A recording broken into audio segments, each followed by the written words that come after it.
لیکن وہاں سے بھی اگر آپ کو کوئی فقہی معاملہ پوچھنا ہے تو ہمارے اسکالر اگر جواب دینا چاہیں اسے کمفرٹیبل فیل کریں تو دیں گے، اگر نہیں کمفرٹیبل کریں گے تو آپ کو وہ ہم نہ کر دیں گے سیدھی سیدھی. ہم کوئی کسی بھی ایسے تنازع میں نہیں پڑھنا چاہتے کیونکہ ہم پہ کوئی سوال اٹھائے. ہم قرآن تک ہی رہنا چاہتے ہیں اور قرآن کا جو معاملات ہیں وہ طلاق رجعی کی طرف ہیں. یہ یاد رکھیے گا، قرآن نے اس طریقے کا کوئی سیٹ اپ نہیں دیا. یہ فقہی معاملات ہیں اور چاروں امام اپنے اپنے فقہ کے وہ علیحدہ علیحدہ اپنے اپنے نظریات رکھتے ہیں. تو حضرت عمر رضی اللہ تعالیٰ عنہ کے دور میں بھی جو طلاق کے معاملات ہوئے تھے وہ بھی ایک کو ہی کنسیڈر کیا گیا تھا. اب چونکہ عدالتی معاملات کے ہیں، یہ حق آپ نے ریاست کو دیا ہے. ریاست کے جو آپ کا اہم ستون ہے آپ کی عدالت، فیملی کورٹ. تو فیملی کورٹ کے اندر یہ ہوتا ہے کہ جب آپ کو اس کا طلاق کا لیٹر جاری کر دیا جاتا ہے، وہ ایک ہی طلاق پہ لیٹر جاری ہوتا ہے. جب وہ جاری ہو جائے تو رجعت کے ٹائم ختم ہونے کے بعد پہلی یعنی جو عدت ہے اس کے رجعت کے ختم ہونے کے بعد اگر عورت دوسری جگہ شادی کر لیتی ہے، حق حاصل ہے، وہ 3 ہی پھر کنسیڈر ہو جائیں گی آٹومیٹکلی، کیونکہ یہ ریاست کا فیصلہ ہے. اگر اس کو رجوع کرنا ہے واپس، دونوں کی مرضی سے ہونا چاہتا ہے تو دونوں کورٹ میں جائیں گے، دونوں رجوع کی صورت لیں گے یعنی لیٹر لیں گے اور دوبارہ سے نکاح کریں گے. یہ ہے ریاستی آپ کے آئین کے تحت جو آپ کی صورتحال ہے.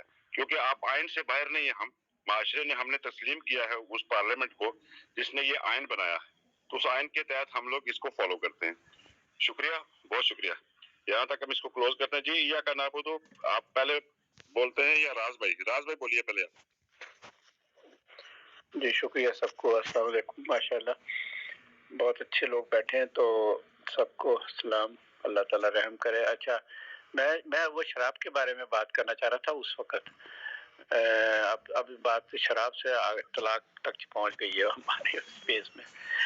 تو بات یہ ہے کہ میں شاہد صاحب سے یہ ریکویسٹ کروں گا. جی جی جی حکم سر. جی کریں بات. میں نے کہا میرا پورا ختم ہو گیا تھا، مجھے نہیں پتا کیا ہوا، لیکن آپ بات کریں پھر کرتا ہوں. اچھا جی. تو اصل میں نا یہ ہے کہ لوگ جو بات کرتے ہیں نا شراب کے بارے میں کہ شراب حرام نہیں کیے، کہ حرام کا لفظ نہیں لکھا ہے قرآن کریم میں شراب کے بارے میں. اچھا اس میں آیا ہے وجتنبو، اجتناب کرو. لیکن جو حرام کا لفظ ہے کبھی ہم نے اس پہ بھی غور کرے، کیونکہ ہم لوگ جو ہے نا وہ حرام کو سمجھتے کہ وہ اردو میں سینس لیتے نا کہ حرام از ویری، مطلب ہے کہ ایبسولوٹلی ناٹ. اچھا لیکن حرام جو ہے وہ حرام کا لفظی مطلب یہ ہے کہ جس سے بچو. اس کا حرام کا بھی لفظ یہ ہے کہ بچنا، جیسے مسجد الحرام کہتے ہیں اور کئی چیزیں حرام مطلب ان سے بچا جائے. تو ان کی عزت ایسی ہے یہ مسجد میں وہ اس طریقے سے. اور اچھا بیچ میں کسی کا مائی اسپیکر شاید آن ہے، میں غلط فہمی ہوئی. تو بات یہ کہ یہ اس سے بھی بچو. اور یہ وجتنبو، اجتناب کرو اس سے. یہ لفظوں کا ایک ہی سٹائل ہے، دونوں کا مطلب حرام ہی وہی ہے کہ جیسے دونوں سے بچا جائے. جیسے سور سے بچتے ہیں ویسے شراب سے بھی بچو.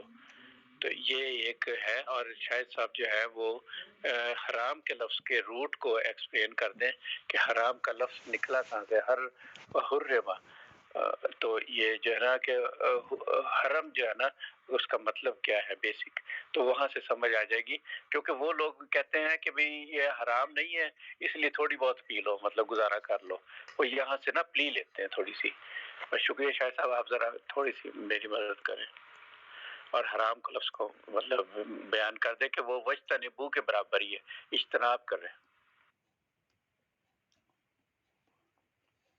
جی راز بھائی شکریہ. یہ میرا خیال ہے میں نے یہ جب بات کر رہا تھا نا تو اس میں یہ کہہ دیا تھا کہ یہاں پر جو اللہ تبارک و تعالیٰ نے وجتنبو فرمایا ہے نا، لیکن اتنی تفصیل سے میں نے نہیں کہا جو آپ فرما رہے ہیں. تو یہ عمل شیطان اس کو قرار دیا نا. تو شیطان کا عمل جو ہے، اگر ہم جو بات یہ لوگ کر رہے ہیں، ابھی ہمارے ڈاکٹر عبداللہ کہہ رہے تھے کہ یہ فلسفیانہ انداز میں بات کرتے ہیں نا، یہ جب اس طرح کے کویسچن کرتے ہیں تو جو فلسفیانہ انداز میں گفتگو کرنے والے لوگ ہیں وہ تو ہم سے زیادہ اس چیز کو سمجھیں گے کہ جب ایک چیز کو یہ کہہ دیا جائے کہ یہ عمل شیطان ہے اور شیطان کے بارے میں اللہ نے فرمایا کہ یہ تمہارا کھلا دشمن ہے، تو کھلے دشمن کے جو اعمال ہیں وہ ہمارے لیے کیا حلال ہوں گے؟ اگر حلال نہیں ہیں تو پھر دوسری چیز ہے کہ وہ حرام ہوں گے، اور تیسری چیز پھر یہ ہے نہ وہ حرام ہوں گے نہ حلال ہوں گے. تو کیا شیطان کے جو اعمال ہیں ان کے بارے میں ہم یہ کہہ سکتے ہیں کہ وہ نہ حرام ہے نہ حلال ہے؟ میرا نہیں خیال کیسے ہم کہہ سکتے ہیں. ایک ہی چیز ہے کہ وہ سارے کے سارے حرام ہیں.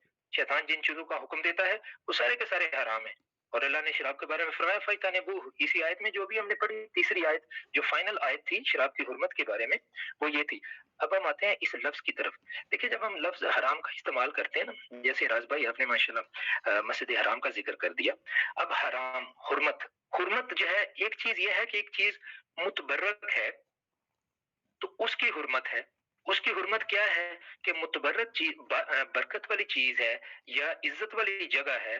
اس عزت والی چیز یا عزت والی جگہ کے قریب کوئی ایسا کام نہیں کرنا کہ جو کہ تم کسی ایسی جگہ پہ کر لو تو وہ جائز ہوتا ہے جو اس جگہ کے علاوہ ہو.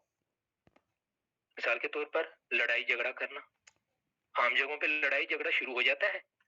لڑائی جھگڑا ٹھیک ہے، معاملے کو سلجھانے کے لیے لوگ لڑائی جھگڑا کر رہے ہیں. اگر لڑائی جھگڑے سے ان کا معاملہ سلجھتا ہے، جنگ لگتی ہے، لگ جائے، لیکن معاملہ سلجھتا ہے. زیادتی نہ کسی کے ساتھ کریں.